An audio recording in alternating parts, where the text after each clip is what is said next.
গতকালকে থেকে মুষলধারে বৃষ্টি হওয়ায় মানে বুবলিঘাটের কিছু অংশ আর কি মানে সবটা পুরা এরিয়াটা বলা যায় না, তবে কিছু অংশ মানে জলমগ্ন হয়েছে। জলমগ্ন মানে প্রত্যেকটা মানুষের বাড়িতে জল এমনভাবে ঢুকেছে, সকাল থেকে সবাই কাজ কাম ছেড়ে এই জলের নিচে মানে সবাই প্লাবিত হয়েছে।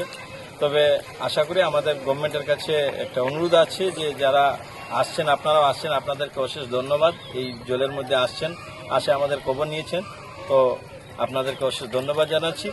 দ্বিতীয়ত, আমরা প্রত্যেক বছর এইভাবে আমরা এই বন্যার কবলে পড়ে থাকি, তাই আমাদের বিহিত ব্যবস্থা এখনো কিছু হয়নি। তবে আশা করব আগামীতে এইসব এতদ অঞ্চলে যেগুলা মানে বন্যাতে যাতে আমরা আবারও প্লাবিত না হয় এরকমের বিহিত ব্যবস্থা করার জন্য আমি সরকারের কাছে।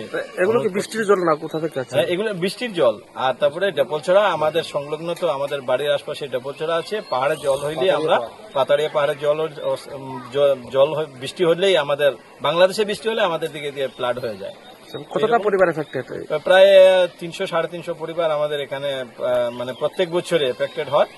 তো এইবারও সেম অবস্থা। সরকারের তরফ থেকে কিছু এখন আসেনি? না, সরকার থেকে এখন থেকে কেউ আসলো না। অবশ্য আমরাও এখনো পর্যন্ত জানানো হয়েছে সার্কুল অফিসারকে, আমরা সার্কুল অফিসে যারা কর্তৃপক্ষ রয়েছে ওদেরকে আমার যোগাযোগ হয়েছে, ওরা বলেছিল আসবে, এখন পর্যন্ত আসেনি। তবে আশা করছি ওরা আসবে। তখন থেকে যদি জল কমে যায় তো আর করার কিছু নেই। তো আমরা কিন্তু সকালে ওদেরকে ফোন করে বলেছি যে এখানে আসার জন্য, দেখার জন্য।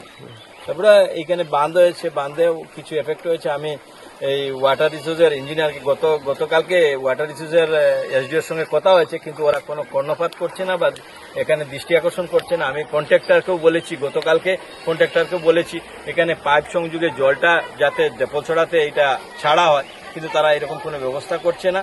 তাই আমি সবার কাছে অনুরোধ করছি যাতে আমাদের এই এতদ অঞ্চলে যে 300-400 পরিবার আছে এদের প্রতি দৃষ্টি আকর্ষণ করে সরকারের কাছে অনুরোধ করছি যাতে এদের বিহিত ব্যবস্থা করা যায়।